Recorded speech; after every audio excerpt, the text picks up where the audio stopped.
Dieu vous bénisse dans le nom précieux de notre Sauveur Jésus-Christ. Pour vous qui nous regardez, eh bien, n'oubliez pas de vous abonner à Emmanuel Kouakou TV. Eh bien, nous disons beaucoup, nous apportons beaucoup parce que le Seigneur nous a aussi bénis. Moi, ça fait 30 ans ça sera 30 ans l'année prochaine que, eh bien, je suis marié et je suis pasteur aussi. J'ai servi dans des assemblées de Dieu de France, Côte d'Ivoire. J'ai servi tout seul, j'ai servi avec d'autres pasteurs.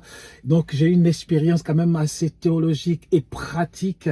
J'ai fait l'Institut de théologie biblique de Bordeaux, donc j'ai une connaissance de la doctrine, de la parole de Dieu. Voilà, je ne sais pas tout, mais ce que le Seigneur m'a donné, eh bien, je vais partager avec vous, dans le nom précieux de Jésus. Et pour vous qui suivez nos chaînes, eh bien, n'oubliez pas de vous abonner et de partager et de parler de notre chaîne. Eh bien, que Dieu vous bénisse. Amen et Amen. Et je parle des couples mixtes et je parle aussi des couples. Parce que les couples mixtes ressemblent aussi aux couples qu'on peut dire normal, parce que dans le couple mixte, c'est vrai que vous avez des cultures différentes et chacun doit venir avec sa culture, son éducation. Des fois, c'est pas facile, il y a des réglages à faire. Donc, c'est important de savoir certaines choses avant de se marier. Et comme je le disais, eh bien, à moins qu'il y ait adultère, que l'homme ait trompé la femme ou la femme ait trompé l'homme, où il n'y a plus d'amour, où vraiment il peut avoir le divorce. Nous, on ne veut pas de divorce. Mais si l'homme a trompé la femme a trompé l'homme et qu'il n'y a plus d'amour, ça va être difficile pour pouvoir vivre ensemble. Là, vraiment, c'est fini. Voyez-vous? Mais s'il y a un problème, il y a toujours une solution dans le couple.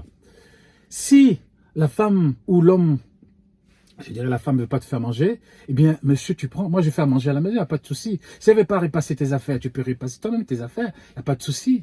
Voyez-vous, si elle ou il ne veut pas manger ton foutou, si tu es africain, mange ton foutou, ton gombo, ton attiéké, ton aloko, et puis tu dors, il n'y a pas de souci. Si un soir tu vas vers lui ou vers elle, si il te dit non ou si elle te dit non, eh bien tu te couches, le lendemain ça sera un autre jour, voilà, exactement. Si il ou elle veut pas venir dans ton pays, eh bien, va dans ton pays, va voir tes parents, voir tes amis, voir ta famille, voilà. Par contre, si il ou elle parle sur les réseaux sociaux avec des gens que tu connais pas, il vaut mieux parler avec elle ou avec lui pour savoir qu'est-ce qui se passe. C'est parce qu'on peut pas parler avec des gens bizarres sur les réseaux sociaux que tu connais pas, alors que ton mari est là ou alors que ta femme est là. Donc, il y a toujours une solution. Si ou elle appelle tes parents par leur prénom, eh bien ça c'est pas grave, ça fait partie de leur culture, ça fait partie de leur façon de vivre, ça c'est pas grave. Il y a beaucoup de choses qui sont comme ça, qui sont dans leur culture, la culture européenne et la culture africaine sont différentes et il va falloir réajuster les choses et savoir vivre ensemble. Il y a toujours une solution dans le couple. Voyez-vous. Et aujourd'hui je voulais aborder aussi ce sujet, eh bien, pourquoi ne pas camper sur ses positions et ne pas se venger. Voyez-vous, lorsqu'on a été blessé, lorsqu'on a été humilié, des fois dans le couple, lorsqu'on a été trahi, des fois, on campe sur ses positions, on pense qu'on a raison, et des fois, on pense qu'il va falloir se venger, parce que l'être humain est comme ça. Voyez-vous, lorsqu'on vient dans le mariage, c'est pas des êtres parfaits qui viennent dans le mariage. C'est pas des êtres parfaits, ce sont pas des anges qui viennent dans le mariage. Moi, je n'étais pas un homme parfait quand j'étais arrivé dans le mariage. J'ai dû apprendre beaucoup de choses parce que j'ai aussi mon éducation. Je viens d'Afrique. On n'est pas parfait et il n'y a pas une école pour apprendre comment se comporter dans le mariage. Et j'ai dû apprendre beaucoup de choses. C'est pas des hommes, des femmes parfaites qui viennent dans le mariage. Chacun a son éducation, chacun a sa culture, chacun a sa tradition, chacun a sa compréhension des choses, son le paradigme. Chacun a sa façon de vouloir fonctionner. Et des fois, quand on arrive dans le couple, certains viennent avec leur traumatisme aussi. Hein. Moi, personnellement, chacun venait avec son traumatisme. Hein. En Afrique, on a vécu avec nos traumatismes. Je pense que si vous êtes africain, vous savez. Et des fois, quand on est jeune aussi, on a été traumatisé par les demoiselles. Elle a cassé ton cou. Des fois, tu la vois, tu penses que c'est de l'amour. Mais des fois, tu la vois passer avec un autre dans sa voiture parce que l'autre a une voiture. Bien, elle t'a quitté pour aller avec un autre. Et tu la vois passer et tout ça. C'est devant tes amis, c'est la honte et tout. Tu es complètement traumatisé. Et on a vu tellement de choses. affectivement, dans nos familles, où des fois il y a eu le rejet, il y a eu l'humiliation, plein de choses. Chacun vient avec ses traumatismes, voyez-vous. Dans le mariage, la femme aussi, elle vient aussi avec ses traumatismes. Vous savez, en Europe ici, il y a beaucoup de... Ils ont de l'argent, en Europe ici, ils ont l'argent, c'est moderne, mais il y a beaucoup de folie ici en Europe. Beaucoup de gens... les gens ne veulent plus croire en Dieu. Les gens, les familles sont déstructurées, beaucoup de folie, de dépression, beaucoup. Et ça, en Afrique, les gens ne voient pas ça. Donc, beaucoup viennent avec leur traumatisme, voyez-vous. Et lorsqu'il y a des problèmes, chacun pense qu'il a raison. Moi, j'ai raison, moi, je ne lâcherai pas, je pense que j'ai raison, c'est moi je pense que je vais gagner, j'ai raison, donc je ne vais pas lâcher, tout ça. Mais dans le mariage, c'est pas une question d'avoir raison, c'est pas une question de dire je vais gagner, non. À vouloir camper sur ses positions, à toujours vouloir gagner, eh bien, on va créer des dégâts et des traumatismes, je dirais des frustrations même dans le couple, et cela peut créer des difficultés, cela peut créer des problèmes dans le couple. Oui, j'ai raison. Elle m'a fait ça, donc j'ai raison. Ou il m'a fait ça, eh bien j'ai raison. Eh bien je campe sur ma position et il va voir ce qu'il va voir.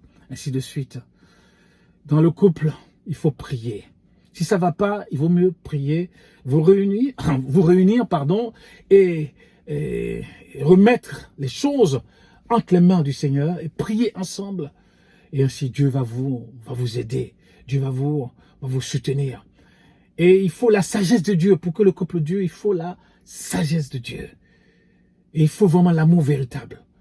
Parce que lorsque le problème va venir, si chacun campe sur sa position, si chacun pense qu'il a raison, si chacun pense que moi je vais gagner, eh bien ça va être très difficile. Et lorsque quelqu'un est blessé, lorsque quelqu'un est humilié, eh bien la personne se dit, eh bien il faut que je me venge pour que mon cœur s'apaise. Il faut que je me venge. Chacun veut se venger de son côté. Et si chacun veut se venger de son côté, ça va être très difficile. La vengeance entraîne des dégâts. La vengeance entraîne le désordre. La vengeance entraîne la destruction. Il faut que je me venge. Oui, certains veulent se venger. Venger par rapport à leur mari, venger par rapport à leur femme. Et la vengeance détruit les couples. La vengeance détruit les familles. La vengeance détruit les enfants. La vengeance, nul n'est gagnant dans la vengeance. Tout le monde perd dans la vengeance. Le mari perd, la femme perd, les enfants perdent. Nul n'est gagnant dans une vengeance. Il n'y a que la destruction. Voilà pourquoi il faut être des personnes sages dans le couple. Il faut être une femme vertueuse. Il faut être un homme de sagesse dans le couple.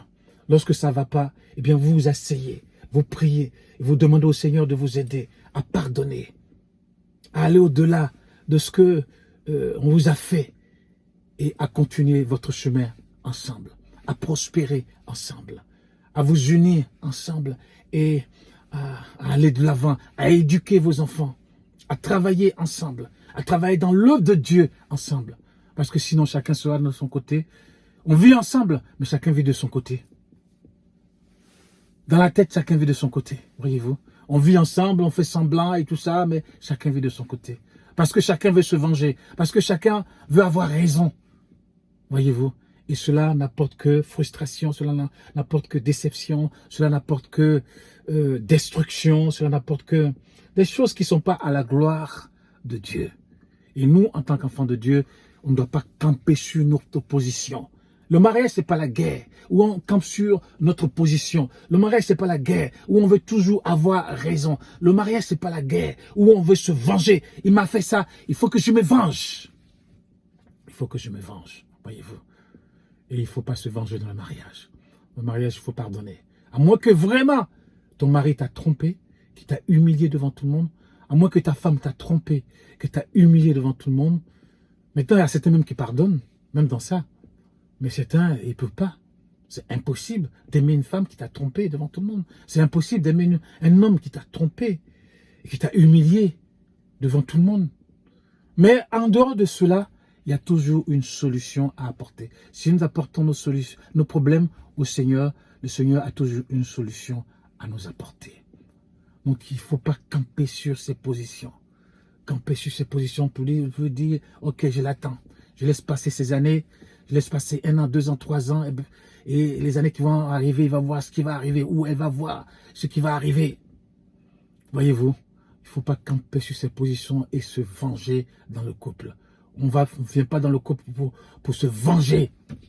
Pour se venger. Il y a des gens qui ont vécu dans des familles où on se venge. Quand ça ne va pas, on se venge. Voyez-vous. Mais on ne vient pas dans le couple pour se venger. Ou pour camper sur les positions où on ne pardonne pas. Où on veut rendre coup pour coup. Œil pour œil, dent pour dent. Ça ne marche pas dans le mariage. Œil pour œil, dent pour dent. Si on fait ça, eh bien c'est la destruction totale. Le couple où il doit avoir l'amour de Dieu. Le couple où il doit avoir le bonheur. Il doit avoir la paix. Et l'homme cherche la paix. La femme cherche l'amour.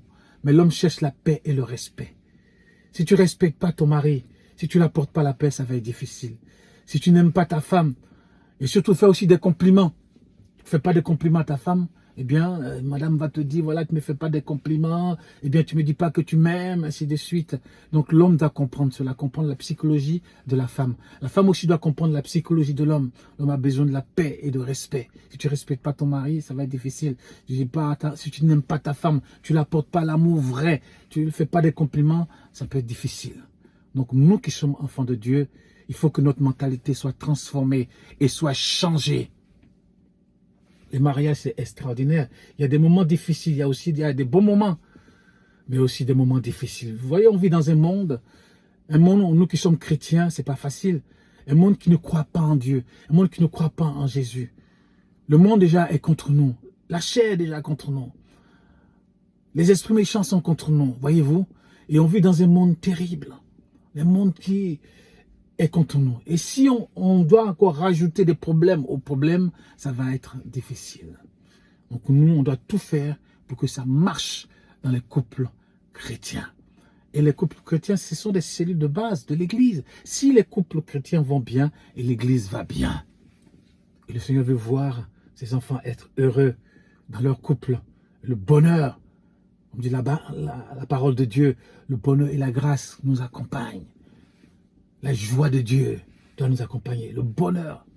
Alléluia. Moi, ça fait 30 ans bientôt que je suis marié. Je bénis Dieu. C'est vrai que ça n'a pas été aussi facile. Il y a eu des bons moments. Il y a eu aussi des moments difficiles. Parce que on connaît des moments difficiles dans le sens où, eh bien, il peut avoir la maladie, il peut avoir le chômage, au niveau des finances, il peut avoir des difficultés, au niveau de son travail, au niveau de sa famille, il peut avoir des décès, il peut avoir plein de choses dans la vie qui peuvent arriver. L'éducation des enfants, et plein de choses qui peuvent arriver. Il peut y avoir des hauts et des bas. Mais nous devons garder le cap, garder le cap. Et des hommes matures, des femmes matures. Et quoi qu'il arrive, avancer, avancer avec le Seigneur. Vous pouvez traverser des rivières, traverser des fleuves, traverser plein de choses, traverser des forêts, des montagnes, des vallées, ainsi de suite. Mais nous sommes plus que vainqueurs en Jésus-Christ, notre Sauveur, le fidèle et le véritable. Que Dieu vous bénisse. Ne campez pas sur vos positions. Ne dites pas, je vais me venger. Mais aimez votre mari, aimez votre femme. Aimez-vous. Alléluia. L'homme quittera son père et sa mère et s'attachera à sa femme. La femme s'attachera à son mari. Ne trompe pas ton mari, ne trompe pas ta femme, mais soyez unis ensemble pour la gloire de Dieu. Alléluia. Et ainsi Dieu sera glorifié. Et ainsi Dieu sera heureux de vous voir et ainsi il vous bénira de sa main puissante dans le nom précieux de Jésus-Christ. Amen. Amen. Dieu vous bénisse. God bless you guys. Amen.